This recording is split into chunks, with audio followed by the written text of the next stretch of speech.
The wind screamed across the high plains like a wounded coyote, whipping dust into spirals that stung the eyes and choked the lungs. Jack Harlan stood on the splintered porch of his ranch house, one boot heel hooked on the lower rail, squinting into the blood-orange sunset. 42 years old, leather-skinned, and alone, he had ridden these Montana grasslands since he was 16, chasing cattle and ghosts in equal measure. His wife, Ellie, had died birthing their stillborn son 8 winters ago. The boy would have been 7 now. Jack kept her photograph in his shirt pocket, edges soft as cloth from too many touches. Tonight the photograph felt heavier than the colt on his hip. He was cinching the last fence post when he heard it, a thin, reedy whimper carried on the gale. Not a calf, not a dog. Human. Jack's hand dropped to the revolver out of habit, then rose again. The sound came from the dry wash beyond the cottonwoods, where the land dipped like a broken plate. He followed it, boots crunching over frostbitten grass, lantern swinging arcs of gold across the dark. There, wedged between 2 boulders, sat a boy no taller than Jack's saddle. Skinny as a fence rail, cheekbones sharp under a tangle of black hair, eyes wide and glittering with fever or hunger or both. A single eagle feather dangled from a rawhide cord at his throat. His lips moved, shaping words Jack couldn't catch. The boy's buckskin shirt was shredded, blood crusted the hem. Jack knelt. "Easy, son. I ain't gonna hurt you." The boy flinched anyway, then sagged. His eyelids fluttered. Jack smelled the sour reek of starvation. He scooped the child up, light as a feed sack, and carried him back through the howling night. Inside the cabin, he laid the boy on Ellie's old quilt, the one with the wedding ring pattern she'd sewn the year they married.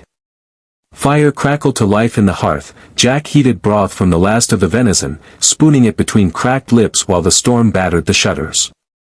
The boy swallowed, coughed, swallowed again. His eyes, dark as river stones, fixed on Jack with something between terror and wonder. "Feng Cheng," he whispered. Jack didn't know the word, but the tone was gratitude.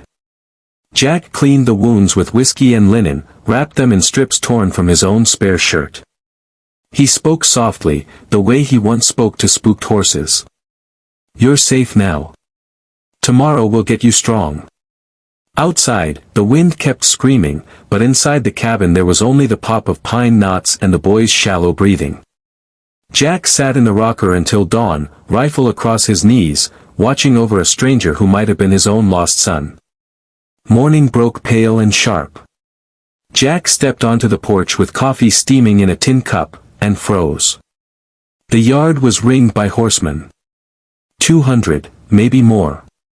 Feathers, lances, painted shields catching the first light like signal fires. They sat their ponies in perfect silence, a living crescent of muscle and menace. At their head rode an old man with braids silver as frost, face carved deep by sun and sorrow. His eyes locked on Jack. Jack's hand twitched toward the colt, then stopped. The boy, clean now, wrapped in one of Jack's flannel shirts, appeared in the doorway behind him, barefoot on the cold boards. He raised a trembling hand. The old warrior's gaze shifted, something softened in the granite lines of his face. The boy spoke, voice hoarse but clear. Lakota words tumbled out, fast and urgent. The old man listened, then dismounted with the fluid grace of a man half his age. He approached Jack, palms open. "My grandson says you gave him life when the spirits had turned away. I am Cheng Chikacha, leader of the people you call Sioux. You fed Thenjing Chika when the snow took his mother and the hunger took his strength. For this, we come." Jack's mouth went dry. 200 warriors. One wrong move and the ranch would be ash. But the old man's eyes held no threat, only a question older than treaties. Jack found his voice. He was hurt. Hungry. Any man would have done the same. Cheng shook his head. "Many men ride past the dying. You stopped." He reached into a beaded pouch and drew out a necklace, a single claw of a grizzly, polished smooth, strung on sinew. He pressed it into Jack's hand. "This is the heart of our people. Wear it, and no Lakota hand will ever rise against you." Behind him, the warriors raised their lances in salute, not a war cry, but a low, rolling chant that vibrated in Jack's chest like distant thunder.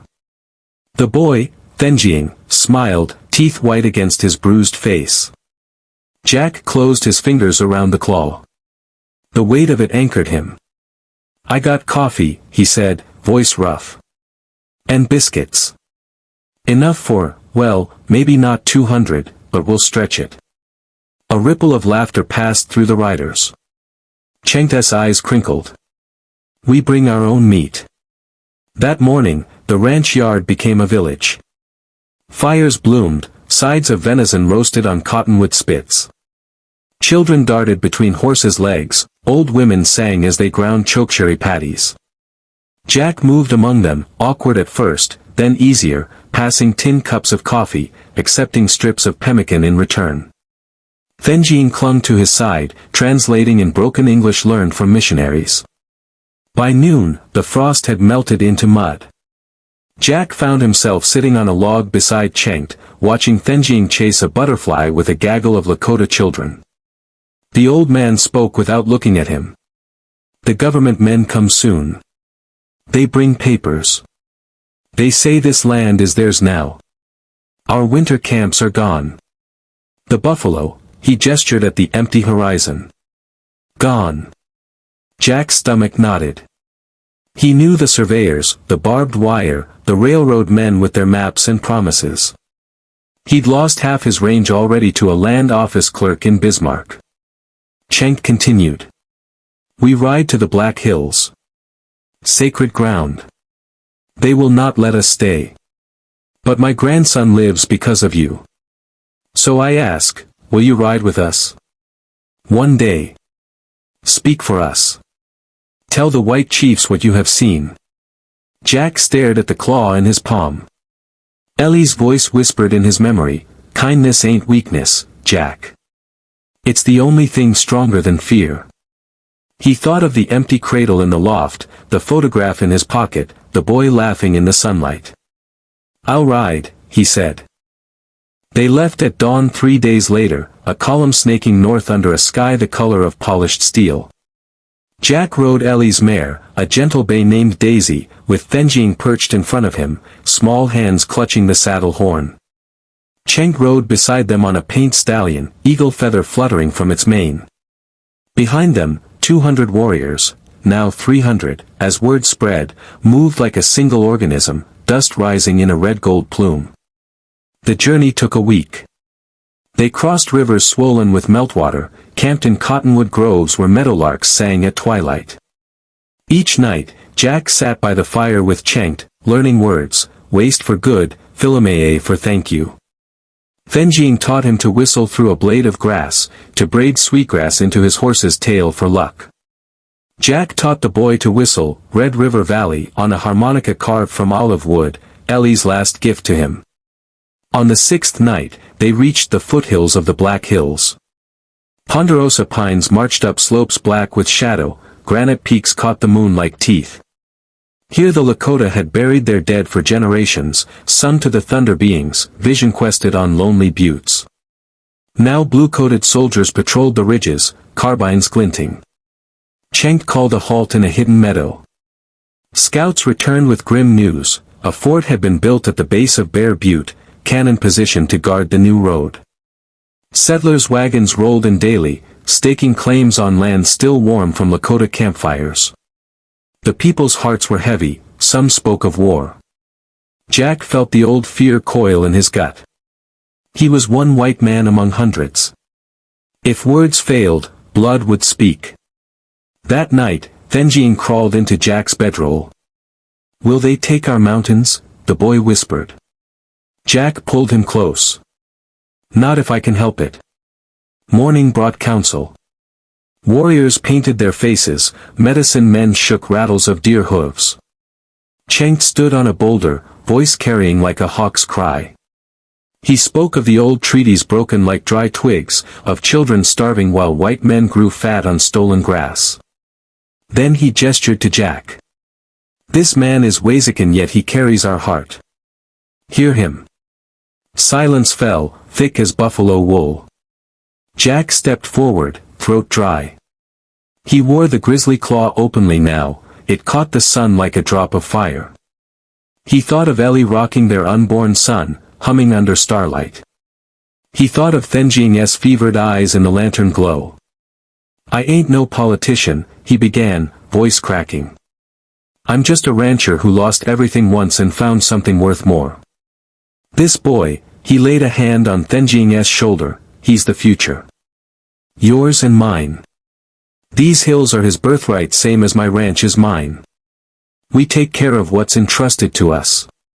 That's the only law worth a damn. He told them about the night he found Thenjing, about the quilt stitched with love, about coffee shared with strangers who became kin. He spoke of Ellie's grave on the hill, how wild roses bloomed there every spring even after drought. Land remembers, he said. So do people. Let's give M something worth remembering. A murmur rippled through the crowd. Cheng translated, heads nodded. Then, from the back, a young warrior stood, face painted half black, half red, eyes burning. Words are wind, he spat in Lakota. The bluecoats have guns. Jack met his gaze. Guns rust. Stories don't. The young warrior, name of Thathaenka Wochkai, Bull Prayer, laughed bitterly. Prove it, Wazikin. Cheng raised a hand. Tomorrow we ride to the fort. No weapons drawn. Only voices. Dawn painted the hills rose and gold. The Lakota descended in full regalia, feathers, bells, mirrors flashing signals across the valley. Jack rode at the front with Cheng and Thenjing, heart hammering. Soldiers poured from the stockade, forming ranks. A captain with a waxed mustache raised a bugle. Cheng lifted both hands, empty. We come in peace to speak of peace. The captain hesitated. Behind him, a cannon crew stood ready. Jack urged Daisy forward until he was 10 paces from the gates. He dismounted, walked alone into the no-man's land between armies. Every eye followed. He stopped in the dust, raised the grizzly claw high. I'm Jack Harlan, rancher from the Little Missouri. This belongs to the Lakota. So does the boy I carry in my heart. We ain't here to fight. We're here to remind you what fighting costs. He told the soldiers about Ellie, about the empty cradle, about a starving child who became a bridge. He spoke of shared coffee, of songs around the same fire. Some soldiers shifted, one lowered his rifle. Then Thenjing slipped from his pony and ran to Jack, pressing something into his hand, a tiny carving of a horse, whittled from cottonwood during the journey. The boy faced the soldiers, chin high. In halting English, my friend, save me. You save us. A long moment stretched. The captain's mustache twitched. Finally he signaled, the cannon was wheeled back. Parley, he called. They talked until sunset. Cheng offered wampum, Jack offered testimony. Photographers from Harper's Weekly, tipped off by a sympathetic telegraph operator, snapped plates of the grizzly claw, the carved horse, the white rancher standing between nations. The images would travel east on iron rails, faster than any pony. Weeks later, a treaty addendum was signed in a stuffy room in Washington. The Black Hills remained Lakota sacred ground. Ranchers like Jack were granted grazing rights in exchange for guiding settlers away from holy sites. It wasn't perfect, nothing forged by men ever is, but children played where blood might have soaked the earth. Back at the ranch, Jack built a second cabin. Thenjing moved in, bringing his grandmother's stories and a puppy with one blue eye. Cheng visited every season, leaving bundles of sage and news from the hills. Jack taught the boy to brand cattle, Thenjing taught him to pray to the four directions. One spring evening, Jack stood on the porch watching Thenjing, now tall enough to saddle his own pony, ride in from the range, laughing as the puppy nipped at his heels. The grizzly claw hung at Jack's throat, warm from the sun. He touched Ellie's photograph, then the claw, then the horizon where the hills rose blue and eternal. Kindness, he thought, is a seed. Plant it in despair, and it grows a forest no axe can fell. Years passed. The ranch prospered, the Lakota thrived in their mountains. Travelers spoke of the cowboy and the native boy who stopped a war with coffee and a carved horse. And on quiet nights, when the wind no longer screamed but whispered through the cottonwoods, Jack Harlan would sit on the porch with Thenjiang, now a young man with his grandfather's eyes, and tell the story again.